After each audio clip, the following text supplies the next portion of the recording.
Salam əziz, MİQV sertifikasiyaya hazırlaşan müəllimlər, hamınız üçün xeyirli uğurlu olsun. Mən bugün sizə proqrama əlavə olunmuş yeni nəzəriyyələrdən olan Carl Rogersin şəxsiyyət yönümlü yanaşma nəzəriyyəsini izah edəcəm. Ümumiyyətlə, bu yeni nəzəriyyələr əsasən şagirdin, təhsil alanın, tələbənin mərkəzdə olmasını, yəni şagird mərkəzli prinsipə əsaslanmasını ön planda tutur. Rogersa görə təlimin mərkəzi müəllim deyil, şəxsiyyətdir, yəni öyrənəndir, təhsil alandır. Şəxsiyyət yönümlü təlim ümumiyyətlə əsas dediyimiz kimi məqsədi şagirdin şagird mərkəzli, şəxsiyyət mərkəzli formalaşmasını ön plana tutmaqdır. Yəni onun əsas məqsədi odur. Və təhsil insanın özünü reallaşdırmasına, potensialını açmasına, dəyərlərini formalaşdırmasına xidmət etməlidir. Yəni Rogers vurğulayır ki, mən təhsil alanlara şəxsiyyət kimi yanaşıram. Ümumiyyətlə, hər kəs bu şəkildə yanaşmalıdır və təhsillə həmən şəxsiyyətin özünü reallaşdırmasına, potensialını daha da ön plana çıxartmasına, öz dəyərlərinin mənimsəməsinə, formalaşdırmasına kömək etməlidir.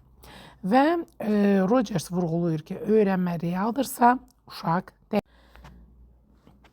nəyə əsaslanır bu fikir? Yəni ki, şagird təhsil alan öyrənərək dəyişir, təhsil alaraq dəyişir. Şagird təlimin mərkəzindədirsə, o müsbət tərəfə dəyişəcəkdir. Bəs bu nəzəriyyənin fundamental prinsipləri nələrdir? Bir neçə prinsipimiz var, gəlin onlara baxaq. Birinci prinsipimiz humanizmdir. Yəni ki, insan yaxşılığa meyillidir, inkişaf potensialı mövcuddur. Yəni bir insanın əsas daxilində olan keyfiyyət onun humanistliyidir və humanizm ön planda durur. Human insan sözündən, bəşəriyyət sözündən gəlib. İkinci prinsipimiz öyrənən mərkəzli yanaşma. Yəni aktiv subyekt kimi şagird burada çıxış edir.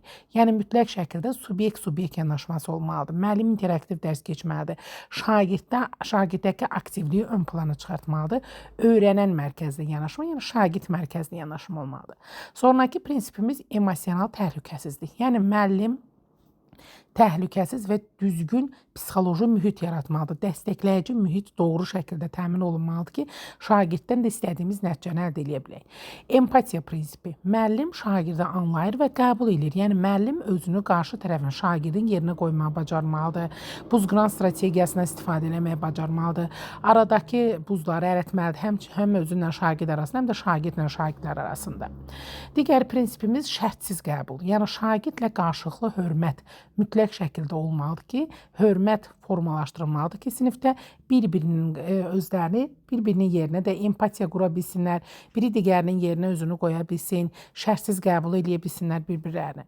Autentiklik nədir? Müəllim səmimi və şəffafdır. Bəli, yəni müəllim mütləq şəkildə sinifdə şəffaf mühit qurmalıdır, səmimi mühit qurmalıdır ki, müəllimlə şagird arasında bu ünsiyyət, münasibət, sosial-emosional öyrənmə düzgün formalaşsın. Fasilitator rolda isə müəllim yönəldir, diktə etmir. Yəni müəllim sadəcə yönəldən, istiqamət verəndir, yolu göstərir, işıqlı yolu göstərir və şagirdə yön verir ki, sən bu istiqamətdə get. Deməli, bu Rogersin şəxsiyyət yönümlü yanaşma nəzəriyyəsinin əsas fundamental prinsipləri nələr oldu? Humanizm, öyrənən mərkəzli yanaşma, emosional təhlükəsizlik, empatiya, şərtsiz qəbul, autentiklik və fasilitator rol. Bəs Rogersin təlim məqsədi nədir? Öyrənənin özünü dərk etməsi, tənqidi düşünmə, müstəqil qərar vermə, emosional intellekt, daxili motivasiya, özünü reallaşdırma, bunlar hamısı Rogersin təlim məqsədinin özəyində durur. Yəni mütləq şəkildə metakognitiv biliyi olmalıdır şagirddə, öyrənən özünü dərk etməlidir, tənqidi düşünməyə bacarmalıdır, fikri əsaslandırmağı bacarmalıdır, müstəqil qərar verməyə bacarmalıdır, öz yəni şuurunla, özünün şəxsi fikrinlə istiqamətlənməlidir. Emosional intellekt olma nəzəriyyəsindəki kimi burada ön planda durur. Yəni motivasiya, özünü dərk, münasibətləri düzgün idarə etməlidir, daxili motivasiya olmalıdır, özünü reallaşdırmağı bacarmalıdır. Bəs öyrənmənin psixoloji mexanizmi deyəndə nə başa düşürük? Rogersa görə daxili motivasiya mexanizmində mən niyə öyrənirəm sualı səsləndirilir. Yəni öyrənmənin bir neçə psixoloji mexanizmi var. Birinci mexanizm daxili motivasiyadır. Yəni mən niyə öyrənirəm? İkinci mexanizm yaşantıya əsaslanma. Yəni hiss və təcrübə öyrənməni dərinləşdirir. Üçüncü mexanizm mənlik konsepti, yəni şəxsin özünü qəbul etməsi və kimlik hissidir. Dördüncü mexanizm koqnitiv və emosional inteqrasiya, həm düşüncə, həm də hiss öyrənmədə rol oynamaqdadır. Bunlar nə deməkdir? Yəni ki, bir şagird təhsil alanın yəni öyrənmə psixologiyasını formalaşdırmaq istəyirsə, mütləq onun daxilindən motivasiya gəlməlidir ki, yəni biz ona elə sual yönləndirməliyik ki, onda daxili motivasiya yaransın. Mən niyə öyrənirəm sualını o öz-özünə verə bilsin. Yaşantıya əsaslanma, yəni hiss və təcrübə öyrənməni dərinləşdirməlidir. Öyrənməni üzdən yox, səthi şəkildə yox, öyrəndiklərimizi dərindən öyrənməliyik. Yəni nə oxuyuruqsa, nə eləyiriksə, nə hiss keçiririksə, nə təcrübə əldə ediriksə, dərindən mənimsəməliyik. Mənlik konseptində isə şəxsin özünü qəbul etməsi və kimlik hissi, metakognitiv bilik bir növ. Yəni öz-özünün səhvini düzünü başa düşməsi, tənqidi təfəkkürünün formalaşdırılması burada yer alır. Və koqnitiv emosional inteqrasiya, koqnitiv nədir? İdrak, emosionalda hissdir. Yəni hisslərinlə düşüncələri vəhdət şəklində olmalıdır ki, öyrənməni tam təmin etmiş olsun. Sonra müəllimin rolu. Yəni Rogers vurğulayır ki, müəllim fasilitator kimi çıxış eləməlidir. Müəllim məlumat ötürən olmamalıdır, bələdçi olmalıdır. Şagirdin öz yolunu tapmasına şərait yaratmalıdır. Sən nə bilirsən yox, sən kim olursan deyə düşündürməli, zəmin yaratmalıdır.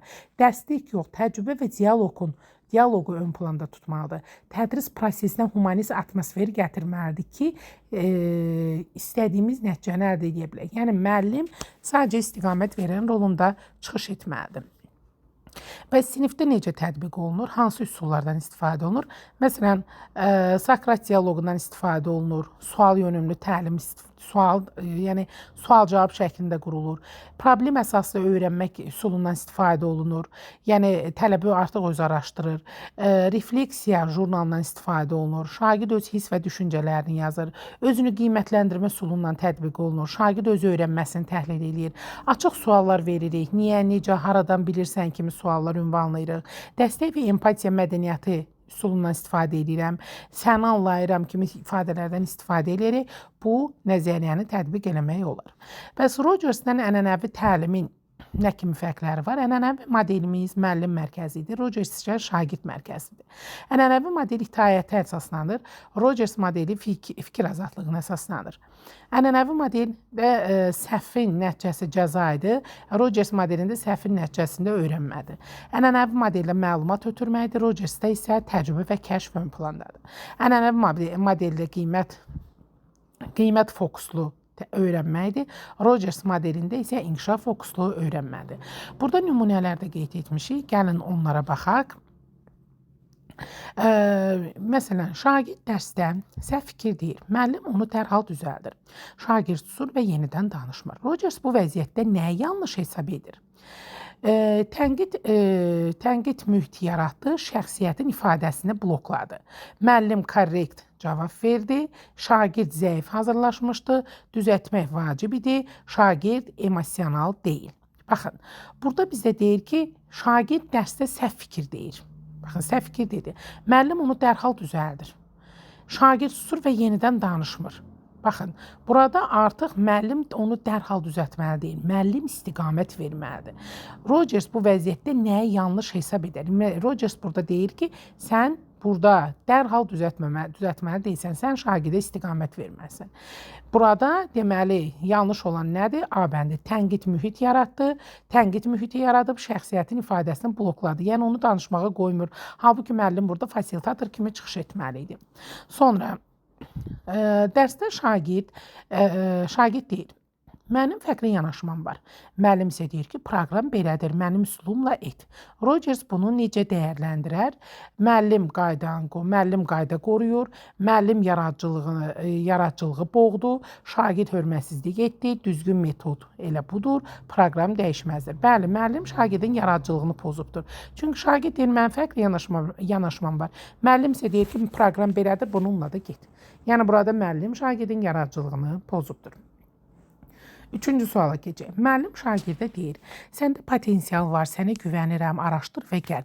Bu müdaxilə Rocersə görə tələbəni stressə salır, təsadüfi yanaşmadır, daxili motivasiyanı aktivləşdirir. Bəli, səndə potensial var deyir, sənə güvənirəm deyir.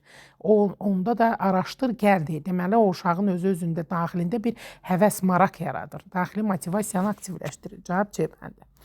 Dördüncüdən müəllim dərsdə deyir: "Kim xəta edərsə dərhal dayandırıram." Rogers baxışı ilə bu nədir? Öyrənmə təhlükəsizdir, dəqiqlik öyrədir, disiplin təmin olur, təhlükə və qorxu mühiti yaradır. Bəli, çünki onlara bir növ hədə qorxu gəlməkdir. Dərhal dayandırıram, kim xəta etsə, yəni təhlükə yaradır. Cavab D bəndidir. Yəni suallar bu formatda düşür qəbulda da. Şagird deyir: "Mən bu mövzunu öz təcrübəmlə əlaqələndirdim və anlayışım dəyişdi." Bu nədir? Səthi öyrənmə, mexanik öyrənmə, sadə təkrar, passivlik və təcrübəyə əsaslanan dərin öyrənmə.